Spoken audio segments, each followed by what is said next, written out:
Erion Velia, kryebashkiaku i Tiranës, i shkarkuar me vendim të kryeministrit Edi Rama, i është drejtuar gjykatës kushtetuese me një ankimim, duke kërkuar shpalljen si të pavlefshme të gjithë procesit që e largon nga zyra e kryetarit të bashkisë. I gjithë procesi është dirigjuar nga Babloku, i cili nga Asambleja e PS-së më 11 shtator njoftoi nisjen e procedurave për shkarkimin e Veliajt, duke shpallur një herazi edhe Ogerta Manastirliun si kandidaten e PS-së për zgjedhjet e pjesshme në Bashkinë e Tiranës.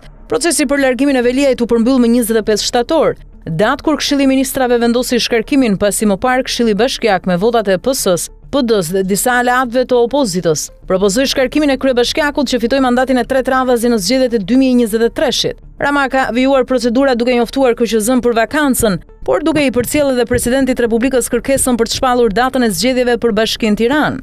Edhe disa bashki të tjera ku do të ketë zgjedhjet pjesshme të parakohshme për shkak të dorëheqjeve të kryebashkiakëve. Ndërkohë gjykata kushtetuese ka përcaktuar relatoren e çështjes lidhur me kërkesën e Veliajt, ndërsa ka sqaruar se ka regjistruar kërkesën e kryebashkiakut të shkarkuar dhe ka shpallur publikimin e regjistrimit. Sipas njoftimit, kjo shpallje ka efektin e një njoftimi publik për të gjitha palët e përfshira, duke përfshirë Këshillin e Ministrave dhe Presidentin e Republikës. Kjo nuk kupton se ata janë tashmë të informuar për kërkesën e depozituar. Gjykata thekson gjithashtu se pezullimi i vendimit të shkarkimit mbetet në fuqi deri në një vendim përfundimtar. Gjykata ka bërë publikimin e regjistrimit të kërkesës. Shpallja është e barazvlefshme me njoftimin publik, thuhet në reagimin e kushtetueses.